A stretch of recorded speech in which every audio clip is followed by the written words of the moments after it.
Selamat pagi, salam sejahtera. Terima kasih kerana bersama dengan saya di Nazilin Unity Channel. Ini satu pendedahan daripada Datuk Seri Anwar Ibrahim, satu kemenangan kepada rakyat Malaysia. Saudara-saudara sekalian, Perdana Menteri hari ini mengumumkan dia bangga bahawa agensi kerajaan kini tiada ketirisan. Berpuluh tahun Malaysia, akhirnya Perdana Menteri ini mengakui sendiri bahawa sekarang tiada ketirisan. Saudara-saudara sekalian, bagi anda yang tidak mengerti, tidak memahami apa maksud ketirisan, maksud atau makna ketirisan ialah berlaku uang yang sepatutnya digunakan dalam satu agensi atau badan kerajaan itu tidak digunakan seoptimum yang seboleh kerana ada berlaku kebocoran. Bayangkan, itu ialah kebocoran yang ketara. Perdana Menteri bangga dengan prestasi ditampilkan agensi kerajaan kerana tiada sebarang kecurangan, ketirisan atau kerosakan, terutama dalam skala besar. Sepanjang tempoh beliau menerajui pentadbiran persekutuan sejak 8 bulan lalu.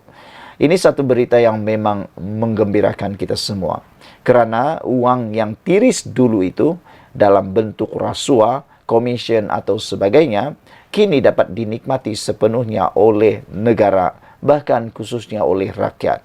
Kita berbangga kerana kini semua petualang-petualang, semua perasuah-perasuah, semua yang suka menerima rasuah, yang buat rasuah, yang buat bocor sini sana, kini mula takut, tidak berani lagi buat apa-apa kerana kredibiliti dan integriti Datuk Seri Anwar Ibrahim itu sendiri. Datuk Seri Anwar Ibrahim memberikan contoh Amanah Raya Berhad Amanah Raya yang telah mempamerkan prestasi yang baik dalam pengurusannya. Saya sudah 8 bulan mengetuai kerajaan. Saya bangga kerana saya telah meneropong dan menelusuri setiap agensi dipantau. Diteliti kalau ada apa-apa kecurangan, ketirisan, kerosakan terutama dalam skala besar. Saya bersyukur alhamdulillah kerana setakat ini Amanah Raya dianggap berprestasi baik, kata Datuk Seri Anwar Ibrahim. Saya harap semangat ini dikekalkan. Ia tidak hanya terletak pada pimpinan tetapi seluruh keluarga. Katanya ketika berucap pada majlis makan malam sempena sambutan ulang tahun Amanah Raya Berhad Amanah Raya yang ke-100 di Ibu Negara hari ini. Anwar yang juga Menteri Kewangan berkata demikian ketika berucap pada majlis makan malam sempena sambutan ulang tahun Amanah Raya. Dalam masa sama, Anwar Ibrahim mengingatkan bahawa memegang amanah adalah satu tanggungjawab besar. Bahkan jelasnya, Al-Quran turut menyatakan jika sifat amanah tidak disempurnakan pada tahap yang baik, ia bererti khianat dan mendustakan agama. Mengabaikan atau mengkhianat amanah anak yatim dan orang miskin, Al-Quran menyebut itu orang yang mendustakan. Sebab itu, kata Datuk Seri Anwar Ibrahim, sementara saya beri pujian mengawal jumlah berbilion ringgit, tetapi kalau lihat dari konteks itu, maka kita harus terpanggil dan tersentuh perasaan, kata Datuk Seri Anwar Ibrahim. Beliau juga mengingatkan dan memberikan kata-kata perangsang kepada kita semua, kita tingkatkan lebih baik, kata Datuk Seri Anwar Ibrahim, termasuk meningkatkan tahap pengurusan, terima idea baru dan transformasi digital yang diperlukan, kata Datuk Seri Anwar Ibrahim. Saudara, kita bangga kerana hari ini Anwar Ibrahim berani mengumumkan bahawa agensi kerajaan tiada ketirisan. Syukur dan alhamdulillah. Kita jumpa lagi. Malaysia kita punya, kita jaga sama-sama, cintai Malaysiaku. Bye-bye. Selamat pagi, salam sejahtera. Terima kasih kerana bersama dengan saya di Nazilin Unity Channel terkini. Ini berita terkini untuk keadaan dan situasi menantu Muhyiddin yang dalam keadaan kritikal pada waktu ini. Terkini, menantu Muhyiddin sah dikenakan notis merah oleh Interpol.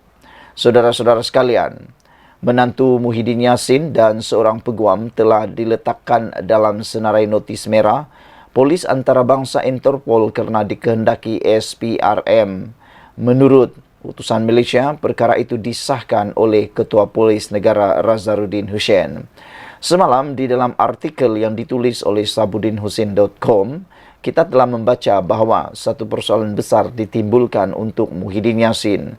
Persoalan itu ialah tidak malukah Muhyiddin bahawa menantu beliau kini menjadi buruan kepada polis antarabangsa termasuklah Malaysia.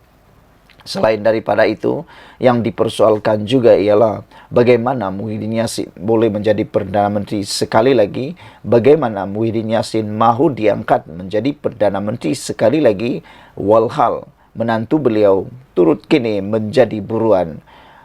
Selain itu, ada juga netizen yang mengatakan bahawa bagaimana Muhyiddin Yassin dapat memartabatkan, menguatkuasakan undang-undang kalau dia jadi Perdana Menteri sekiranya menantu beliau sendiri dicari dan diburu oleh pihak berkuasa, kata mereka lagi. Dan paling dicadangkan oleh netizen ialah supaya Muhyiddin dapat menghubungi menantu beliau ini untuk mengarahkan beliau pulang atau sekurang-kurangnya mendedahkan lokasi menantu beliau ini. Ada persoalan besar daripada netizen. Kenapa menantu Muhyiddin ini sanggup melarikan diri padahal dia tahu mentuanya itu ialah pemimpin besar dalam sebuah parti dan pemimpin besar Malaysia. Bukankah itu perkara yang memalukan mentua beliau, kata mereka. Dan kalau itu ada terjadi, dia sanggup melarikan diri dan sanggup pula untuk tidak memikirkan perkara yang akan menimpa terhadap Muhyiddin dan keluarganya. Mereka bertanya, apa sebenarnya yang mungkin cuba disembunyikan? Adakah isu yang mereka sembunyikan, kata netizen?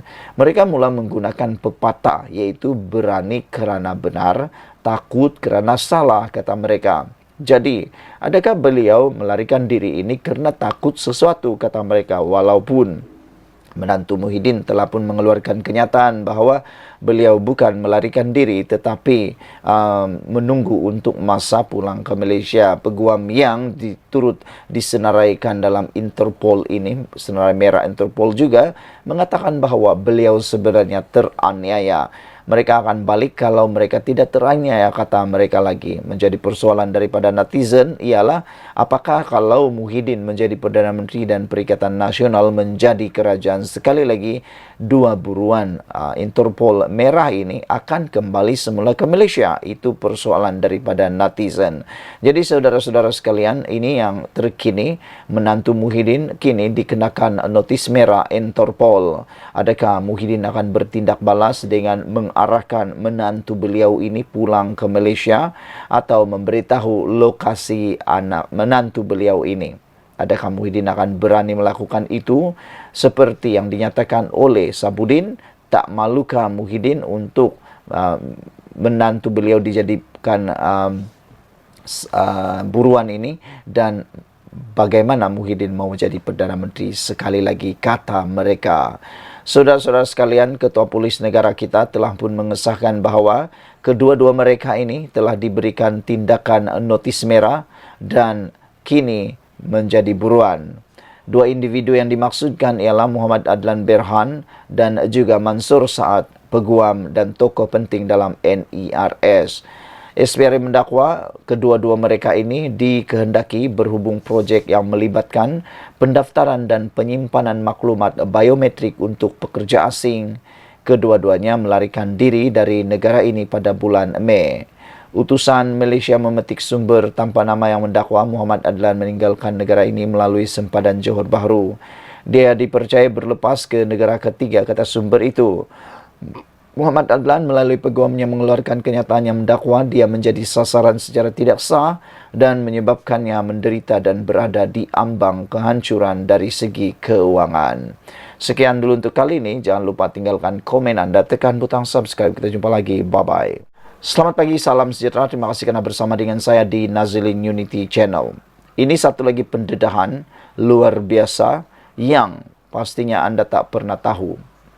Nur Jazlan mengatakan bahawa taktik kotor pembangkang ini berkaitan dengan spanduk yang digunakan untuk menolak calon Pakatan Harapan. Ketua UMNO Pulai Nur Jazlan Mohammed menolak dakwaan kononnya berlaku penolakan daripada cawangan UMNO di bawah bahagiannya terhadap calon BNPH Pulai Suhaizan Kayat.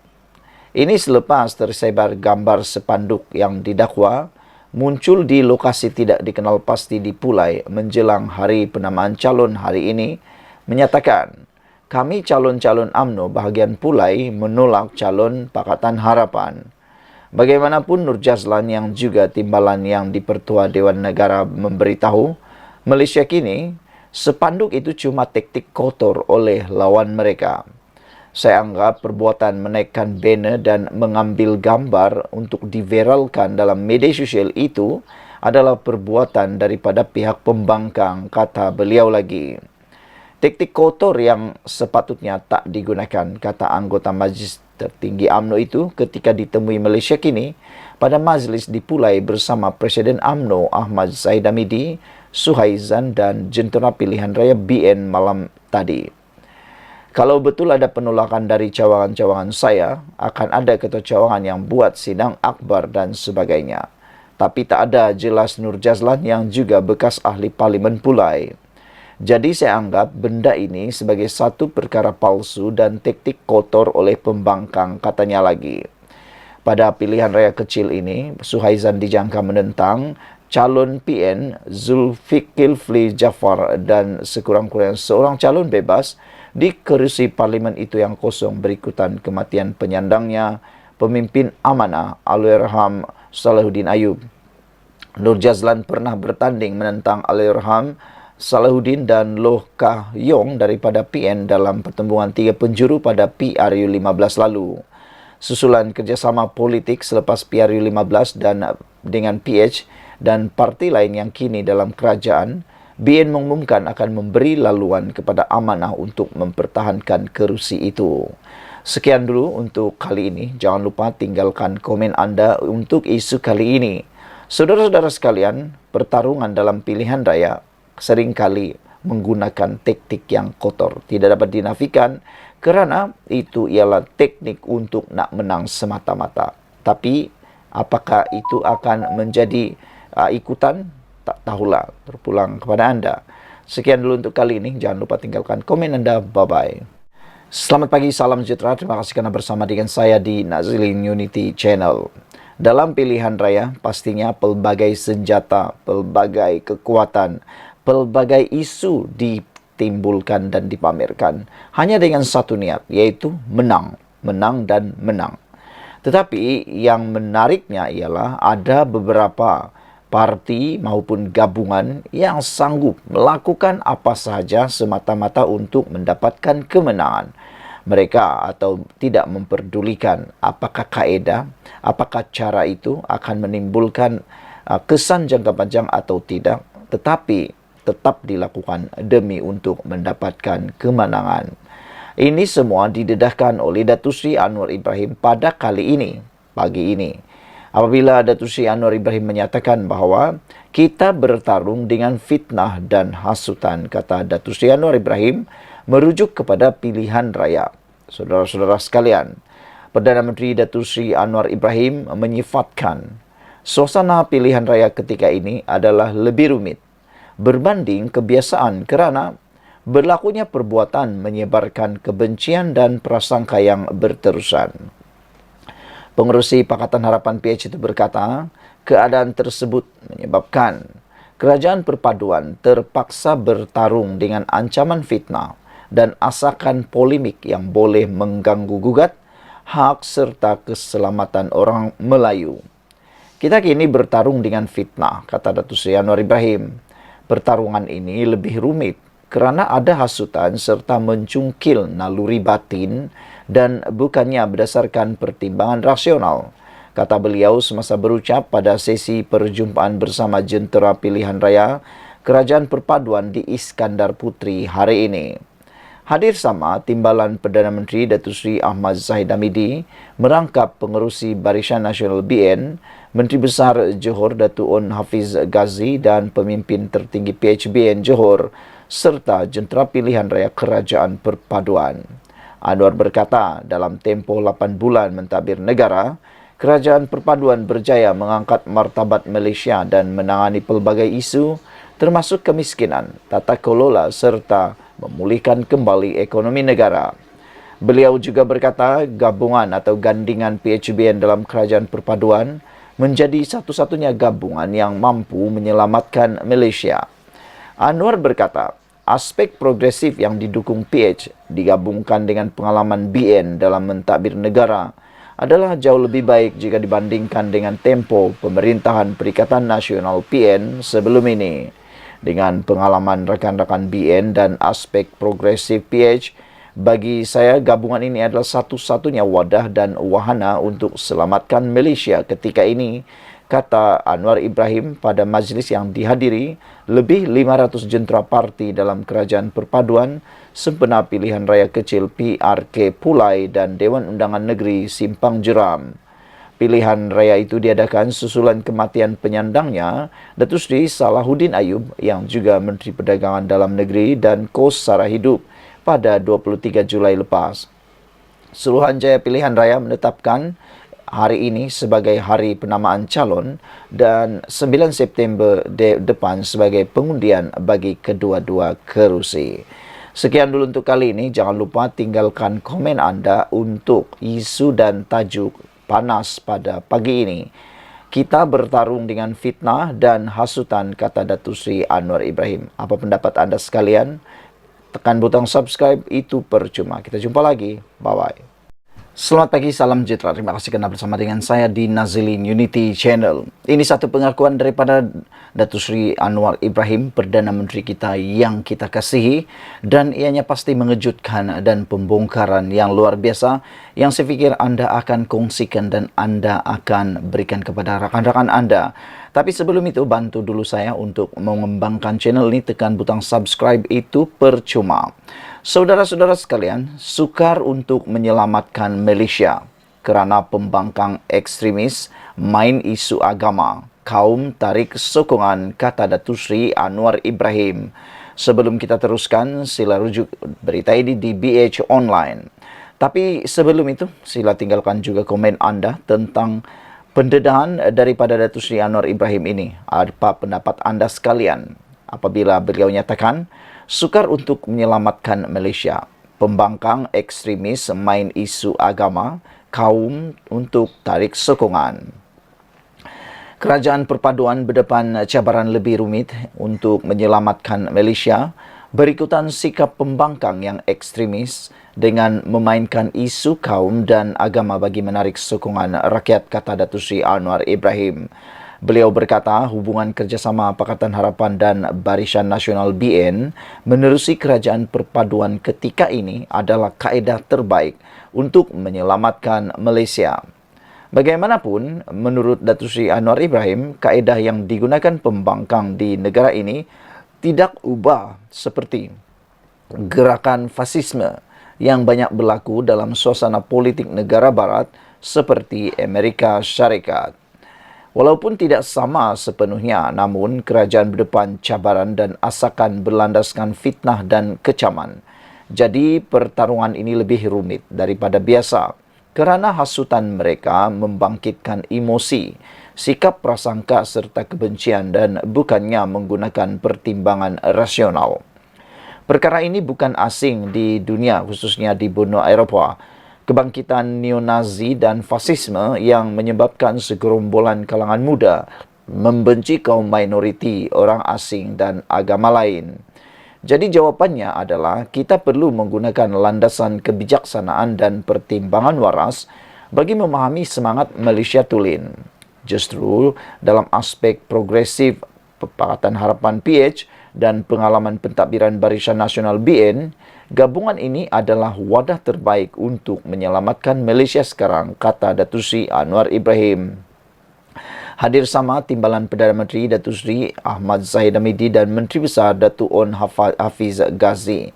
Sementara itu, Anwar yang juga Menteri Kewangan menjelaskan pentadbirannya komited dalam memastikan hak masyarakat Melayu dan Bumi Putera sebagai golongan majoriti di negara ini kekal terjamin.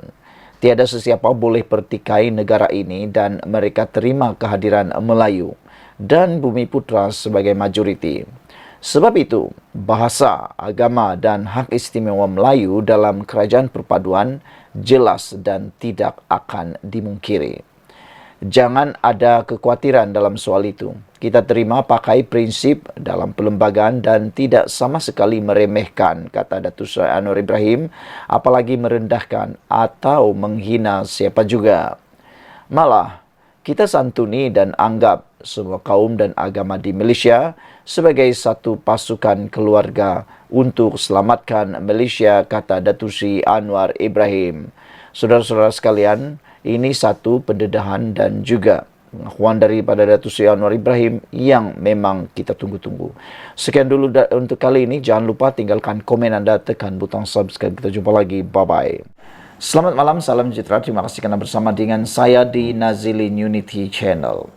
Tidak malukah atau tak rasa malukah Muhyiddin bila menantunya kini buruan Interpol? Macam mana nak jadi Perdana Menteri semula? Persoalan ini timbul dan persoalan ini bertitik tolak daripada tindakan pihak kerajaan Malaysia telah pun menyenarai merahkan menantu Muhyiddin dan seorang peguam dan disenaraikan merah dalam Interpol. Saudara-saudara sekalian, menantu Muhyiddin Yassin kini sah diletakkan dalam notis merah Interpol atau polis antarabangsa untuk ditangkap dan dibawa balik ke Malaysia. Ini bermakna Muhammad Adlan Berhan sekarang adalah orang buruan pihak berkuasa di peringkat antarabangsa dan dicari di seluruh dunia. Ada persamaan dengan Jolo? Iya, ada. Jolo pun telah disenaraikan sebagai senarai merah Interpol. Menantu Muhyiddin pun telah disenaraikan senarai merah Interpol. Jadi mereka sekarang mempunyai status yang sama. Ini bermakna Muhammad Adlan Berhan sekarang adalah buruan pihak berkuasa di peringkat antarabangsa dan dicari di seluruh dunia. Turut bersama diburu Interpol ialah seorang peguam Mansur Saad. Kedua-dua mereka dikehendaki SPRM untuk disiasat berkaitan dakwaan rasuah berhubung projek melibatkan pendaftaran dan penyimpanan maklumat biometrik untuk pekerja asing. Kedua-dua mereka dipercayai melarikan diri ke luar negara sejak bulan Mei tahun ini. Ya sudah, tindakan notis merah telah dikenakan terhadap mereka, kata Ketua Polis Negara. Ketua Polis Negara kita iaitu Razarudin Hussein hari ini mengesahkan berkaitan notis merah terhadap kedua-dua suspek yang dikehendaki SPRM itu. Muhammad Adlan sebelum ini melalui peguamnya mengeluarkan kenyataan yang mendakwa dia menjadi sasaran secara tidak sah oleh SPRM yang menyebabkannya menderita dan berada di ambang kehancuran dari segi keuangan. Dia juga mendakwa akaun bank baik pribadi maupun yang dikaitkan dengan syarikatnya telah dibekukan tanpa notis. Bagi Mansur pula, dia mendakwa bahawa dia menjadi mangsa penganiayaan politik.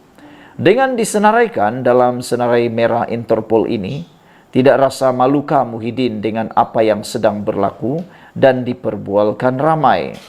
Di mata umum, gambaran yang terpampang dan sedang diperkatakan ramai ialah menantu seorang bekas Perdana Menteri sedang diburu dan kini diletakkan dalam notis merah Interpol.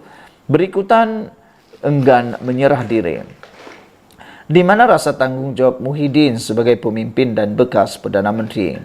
Jika tidak boleh meminta menantunya untuk menyerah diri, beliau tentunya boleh meminta anak perempuannya iaitu isteri Muhammad Adlan untuk memujuk suaminya agar segera kembali dan menyerah diri kepada SPRM. Lagipun, berapa lama mahu melarikan diri dan bersembunyi? Kenapa Muhyiddin tidak melakukannya? Terpenting sekali. Macam mana nak jadi Perdana Menteri semula? Jika perkara penting seperti ini pun, iaitu memastikan menantu sendiri patuh kepada undang-undang pun gagal dilakukan. Saudara-saudara sekalian, sebelum kita berpisah, sila tinggalkan komen anda, tekan butang subscribe, itu percuma, anda tak perlu bayar apa-apa. Kita jumpa lagi, Malaysia kita punya, kita juga sama-sama cintai Malaysiaku. Bye-bye. Selamat malam, salam sejahtera. Terima kasih karena bersama dengan saya di Nazilin Unity Channel. Ini isu paling hangat, paling hot pada malam ini. Dipetik dari Malaysia kini, akhirnya menantu Muhyiddin dan peguam dikenakan notis merah Interpol. Menantu Muhyiddin Yassin dan seorang peguam telah diletakkan dalam senarai notis merah Polis Antarabangsa Interpol kerana dikehendaki SPRM. Menurut utusan Malaysia, perkara itu disahkan oleh Ketua Polis Negara Razarudin Hussein. Ya sudah, kata beliau, tindakan notis merah dikenakan terhadap mereka, katanya kepada akhbar harian itu. Dua individu itu ialah Muhammad Adlan Berhan yang berkahwin dengan anak Muhyiddin Nabilah dan Mansur Saad, seorang peguam dan tokoh penting dalam NIRS Sendirian Berhad. SPRM mendakwa mereka dikehendaki berhubung projek yang melibatkan pendaftaran dan penyimpanan maklumat biometrik untuk pekerja asing. Kedua-duanya melarikan diri dari negara pada bulan Mei. Utusan Malaysia memetik sumber tanpa nama yang mendakwa Muhammad Adlan meninggalkan negara ini melalui sempadan Johor Bahru. Dia dipercayai berlepas ke negara ketiga, kata sumber itu. Muhammad Adlan melalui peguamnya mengeluarkan kenyataan yang mendakwa dia menjadi sasaran secara tidak sah dan menyebabkannya menderita dan berada di ambang kehancuran dari segi keuangan. Dia juga mendakwa bahawa akaun bank baik peribadi maupun yang dikaitkan dengan syarikatnya telah dibekukan tanpa notis. Bagi Mansur, dia mendakwa bahawa dia menjadi mangsa penganiayaan politik. Pada 2011, NIRS Sendirian Berhad telah dianugerahkan kontrak 12 tahun untuk memantau kemasukan warga asing ke Malaysia serta mengeluarkan pas pekerja atau pas lawatan pekerjaan sementara PLKS. Saudara-saudara sekalian, isu ini sedang hangat diperkatakan di seluruh Malaysia. Ada yang berkata bahawa di manakah lokasi menantu Muhyiddin ini, dan ada yang menuntut supaya Muhyiddin Yassin mendedahkan perkara tersebut. Kerana kata mereka, kalau Muhyiddin Yassin nak menjadi Perdana Menteri lagi nanti, bagaimana, adakah beliau dapat menentukan kedudukan menantu beliau nanti ini? Selain daripada itu, ada juga yang mengatakan bahawa balik sajalah menantu Muhyiddin, kalau benar tidak bersalah, kenapa takut, kata mereka. Kalau benar dia tidak melakukan kesalahan, dia tidak akan melarikan diri, kata netizen lagi. Dengan pepatah, berani kerana benar, takut kerana salah. Jadi, di mana kedudukan menantu Muhyiddin sekarang ini? Sekian dulu untuk kali ini. Jangan lupa tinggalkan komen anda. Tekan butang subscribe, itu percuma. Kita jumpa lagi. Bye-bye. Selamat datang, salam sejahtera. Terima kasih kerana bersama dengan saya di Nazilin Unity Channel. Ini satu keputusan mahkamah yang pastinya akan menggemparkan Perikatan Nasional, khususnya kepada Sanusi Maknur. Baru-baru ini Sanusi Maknur telah pun disaman oleh Vincent Tan dengan Berjaya Land dengan jumlah saman yang memang sangat luar biasa besar, yaitu sebanyak 200 juta. Jika difikirkan dari mana hendak mendapatkan RM 200 juta itu bukan satu jumlah yang kecil. Bagi pendapat saya, jumlah itu kalau beliau bukan orang yang terlalu kaya, itu hampir mustahil untuk dibayar. Namun, hari ini keputusan mahkamah lebih menyengat dan lebih parah, mungkin lebih sadis untuk Sanusi Maknur. Mahkamah mengumumkan lanjutan sekatan sementara Vincent Tan pada Sanusi. Itu keputusan yang telah diumumkan di mahkamah pada hari ini. Dipetik daripada Malaysia kini, Mahkamah Tinggi Shah Alam membenarkan permohonan ahli perniagaan Vincent Tan untuk injuksi ad interim terhadap Menteri Besar Kedah Muhammad Sanusi Maknur. Mahkamah Sivil membuat keputusan pagi ini apabila ia menangguhkan perbicaraan yang dijadualkan hari ini. Permohonan injuksi antara pihak ahli perniagaan, planatif dan defendant hadir pada 25 Oktober. Sebelum ini, pada 17 Ogos, Mahkamah membenarkan perintah larangan ex parte Vincent Tan Hanya Planatif hadir semasa perbicaraan terhadap Sanusi sehingga hari ini yang dikaitkan dengan saman fitnah ahli perniagaan itu terhadap pimpinan atau pemimpin Sanusi. Hari ini pada mulanya ditetapkan untuk pasukan undang-undang Vincent Tan dan Sanusi untuk membentangkan hujahan lisan sama ada. Injuksi patut dikenakan sementara menunggu penyelesaian tuntutan mahkamah. Ketika dihubungi pagi ini, peguam bela ahli perniagaan itu, Chua Kia Lin, berkata bahwa pasukan undang-undang Sanusi berhasrat untuk menentang permohonan injuksi dan memerlukan lebih masa untuk memfailkan afidavit dan hujahan bertulis mereka.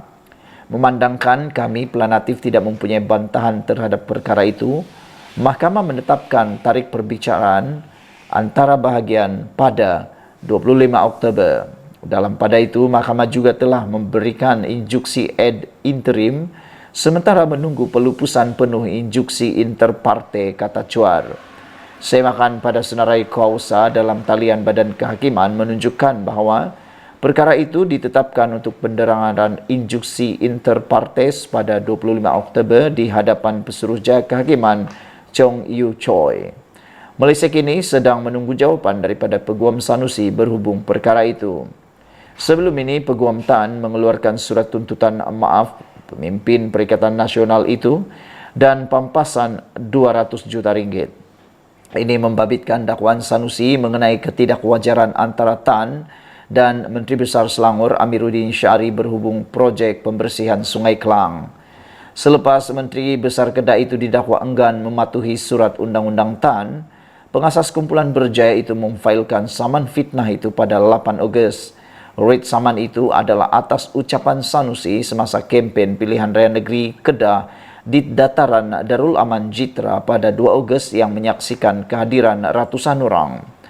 Menurut pernyataan tuntutan, Tan dan Berjaya Len Berhad, masing-masing Planatif pertama dan kedua, menolak dakwaan itu dengan alasan Sanusi enggan mematuhi surat undang-undang mereka melalui surat peguamnya sebagai jawapan bertarikh 8 Ogos.